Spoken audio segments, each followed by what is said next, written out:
This is 92.7 big FM और मैं हूं अन्नू कपूर। हाजिर हूं अपना वादा निभाता हुआ। मैं आ जाऊंगा, चला आऊंगा आपका साथ देने, आपका दिल बहलाने के लिए उस शो में जिसका नाम है सुहाना सफर विद अन्नू कपूर।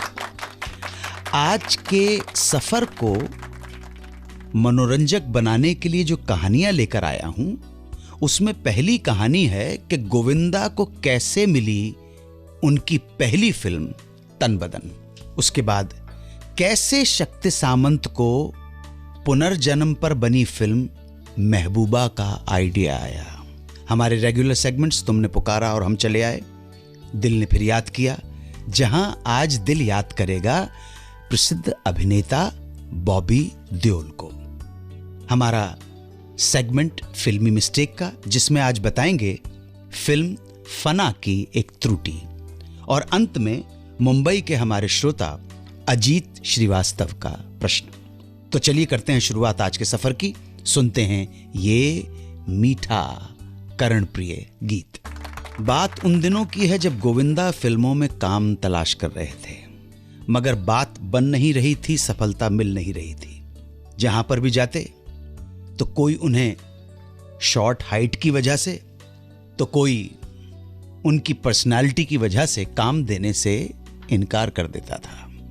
मगर गोविंदा निराश नहीं हुए और जोश के साथ जुटे रहे, और इसी जोश में वो सरोज खान की डांसिंग क्लास में भी शामिल हो गए। यहां सरोज खान से डांस की ट्रेनिंग लेने के बाद गोविंदा ने अपने डांस का एक वीडियो तैयार किया।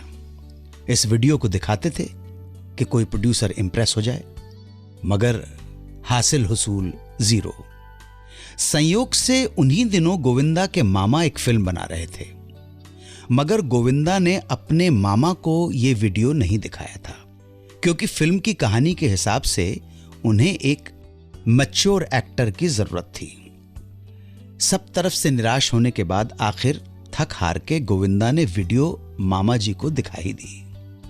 मामा ने वीडियो देखा और इतने इंप्रेस हो गए कि उन्होंने अपनी प्रेजेंट की फिल्म को रोककर यह डिसाइड कर लिया कि वो अपने भांजे गोविंदा के लिए एक नई फिल्म बना डालेंगे। और ऐसा ही हुआ। फिल्म बनाई, फिल्म का नाम था तन बदन। तो इस तरह गोविंदा को मिली एज ए हीरो उनकी पहली फिल्म।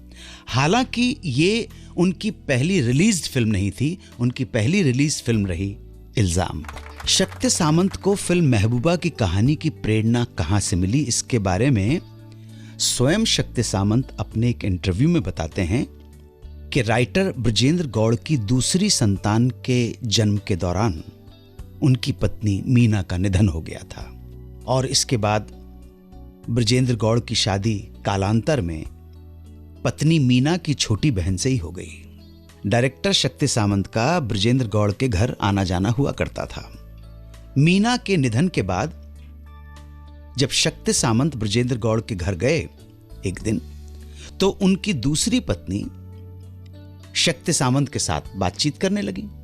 बातचीत के दौरान शक्ति सामंत ने नोट किया कि ब्रजेंद्र गौड़ की दूसरी पत्नी अपनी बड़ी बहन बिल्कुल मीना की तरह बात कर रही है। यह मीना की आत्मा थी। शुरुआत में तो शक्ति सामंत को घबराहट हुई, मगर धीरे धीरे वो मीना की आत्मा से उनके पति ब्रजेंद्र और बच्चों की दिनचर्या को लेकर चर्चा करने लगे। कुछ समय बाद शक्ति सामंत ने मीना की आत्मा को समझाया कि तुम्हारी वजह से तुम्हारी छोटी बहन को बहुत तकलीफ से, दुख से गुजरना पड़ रहा है। तुम अब वापस लौट जाओ, मुक्त हो जाओ।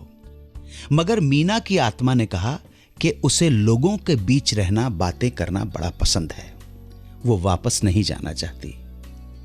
शक्ति सामंत के काफी समझाने के बाद आखिर किसी तरह वो आत्मा वापस गई। बस ये एक्सपीरियंस इतना उनके दिल पर अंकित हो गया कि शक्ति सामंत ने इस विषय पर फिल्म बनाने का आइडिया ठान लिया। इसी दौरान जब मुशीर रियाज ने उनके आगे पुनर्जन्म की कहानी पर फिल्म बनाने को कहा, तो शक्ति सामंत तुरंत राजी हो गए। इस तरह से फिल्म महबूबा की कहानी का जन्म हुआ। हेलो नमस्कार, मैं अन्नू कपूर बोल रहा हूँ। आप कौन साहब? अनु जी नमस्कार। नमस्कार, क्या हाल है? खैरियत? बस खैरियत। आप कौन साहब बोल रहे हैं? इसमें शरीफ आपका? डॉक्टर लियाकत जाफरी। अच्छा डॉक्टर जाफरी, कैसे हैं आप? कहाँ से कॉल कर रहे हैं आप? जम्मू से। वाह वाह वाह वाह वाह। और डॉक्टर साहब क्या प्रैक्टिस में हैं कि लिटरेचर में हैं? कौन है घर में, क्या करते हैं? अगर ज़रा अपने बारे में बताएंगे तो जितने भी आवाम है, हमारे जितने भी और दूसरे लोग हैं दूसरे स्टेशंस पे, आप जानते हैं प्रोग्राम कितना मकबूल है पूरे हिंदुस्तान में, भारतवर्ष के अंदर, तो बहुत अच्छा लगेगा कि भाई जम्मू से हमारे भाई डॉक्टर लियाकत जाफरी से बात हो रही है। जी मोहतरम, मैं लिटरेचर से हूँ जी, और अदीब हूँ, शायर हूँ। जी वाह वाह माशाल्लाह, वाह वाह वाह, क्या बात है। जी घर में कौन कौन है? एक अदद बीवी है और उसके 3 बच्चे हैं। बच्चे तो आपके हैं डॉक्टर साहब। और डॉक्टर साहब जम्मू में ही है घर? जम्मू में ही है घर के? जी जम्मू में ही। मैं रहने वाला पुंछ का हूँ, कृष्णचंद्र जहाँ से थे। जी मैं उनके वतन से हूँ। जी महेंद्र नाथ कृष्णचंद्र। जी अरे साहब क्या बात है। लेकिन जम्मू में नौकरी के सिलसिले में मुंतकिल हुआ, अब तो जम्मू में ही रहता हूँ 20 साल। अच्छा नौकरी कर रहे हैं, कहाँ जॉब है? हाँ जी प्रोफेसर हूँ मैं उर्दू पढ़ाता हूँ। अरे वाह वाह वाह वाह माशाल्लाह क्या बात है जी। शेर एक सुनिए मुझे याद। इरशाद। हाय अफसोस के किस तेजी से दुनिया बदली। हाय अफसोस की किस तेजी से दुनिया बदली।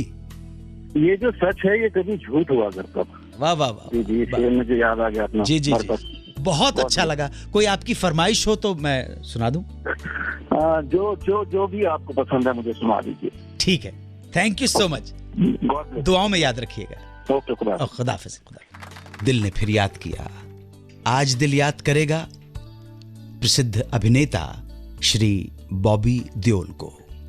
बॉबी देओल यानी कि पूरा नाम विजय सिंह देओल।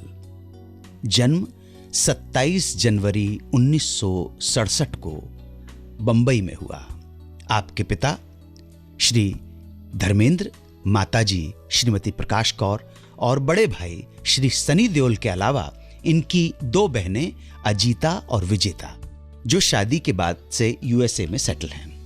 बॉबी देओल की शुरुआती आरंभिक शिक्षा अजमेर के मेयो कॉलेज से हुई। तत्पश्चात इन्होंने मुंबई के मीठीबाई कॉलेज से कॉमर्स में स्नातक की डिग्री हासिल की।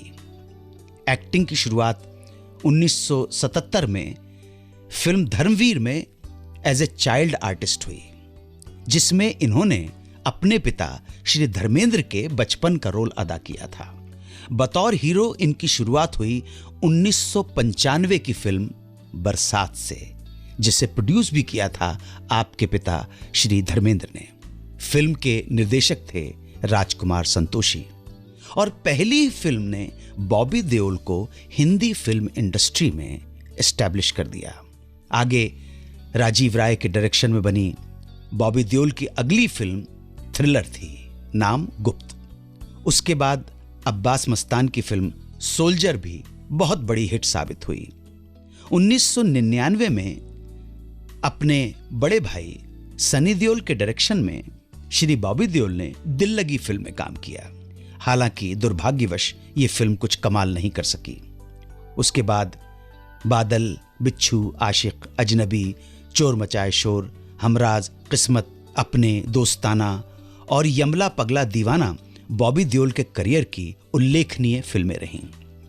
बॉबी देओल की लास्ट रिलीज थी अभी तक यमला पगला दीवाना 2।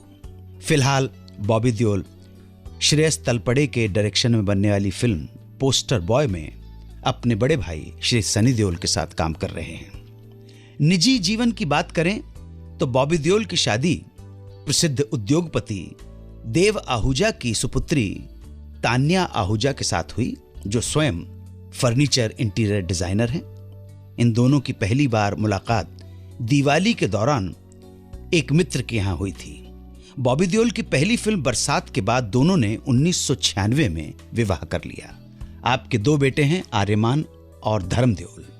श्री बॉबी देओल अपने परिवार के साथ शांति से रहें, जीवन हर्ष और उत्साह के साथ बिताएं, तरक्की करते रहें, यही हमारी प्रार्थना है। आज का ये सेगमेंट, ये कार्यक्रम दिल ने फिर याद किया में हमने श्री बॉबी देओल को याद किया, बहुत प्रेम आदर के साथ, सम्मान के साथ।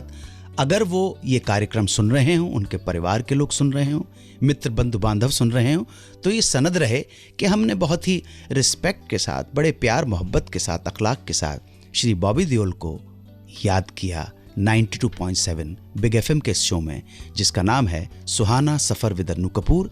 वो स्वस्थ रहें, दीर्घायु हों, खुश रहें, आबाद रहें, मुंबई रहें या अहमदाबाद रहें, ऐसी प्रार्थना है। हमारे प्रणाम स्वीकार करें। ये सेगमेंट फिल्मी मिस्टेक, फिल्मी त्रुटि का, फना फिल्म की त्रुटि।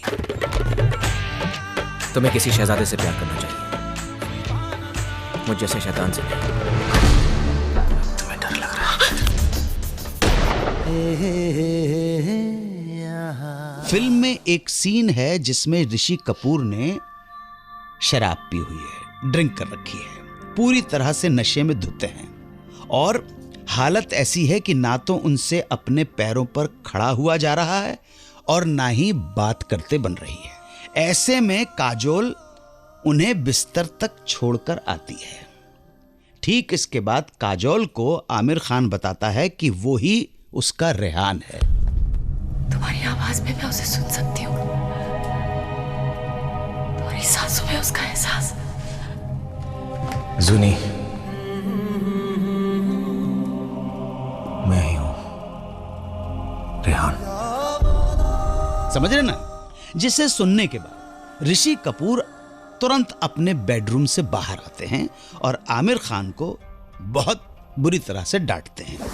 अब सवाल ये उठता है कि जो शख्स कुछ मिनट पहले अपने पैरों पर खड़ा भी नहीं हो सकता था, ठीक से बात भी नहीं कर पा रहा था, वो पूरे होशो हवास के साथ बाहर आकर आमिर खान को इतने चुस्त दुरुस्त होकर डांटने कैसे लगा?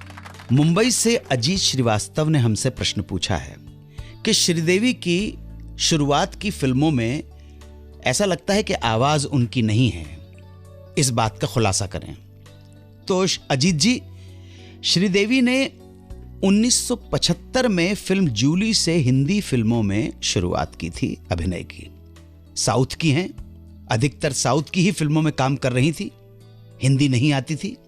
श्रीदेवी ने हीरोइन के तौर पर जस्टिस चौधरी, हिम्मतवाला, मवाली, सदमा, इनकलाब, तोहफा, मकसद, सल्तनत, भगवान दादा, आखिरी रास्ता जैसी कई हिंदी फिल्मों में काम तो किया, मगर इन सभी फिल्मों में डब किसी और ने किया था, इसलिए आवाज श्रीदेवी की नहीं थी।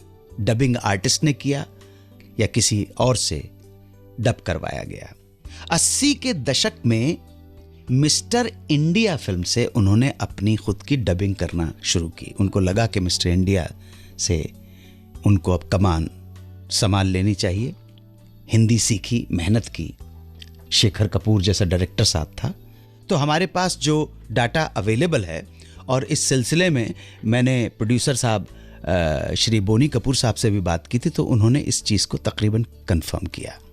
उम्मीद करता हूँ आप हमारे जवाब से संतुष्ट होंगे। समय हो गया है आप सबसे इजाज़त लेने का।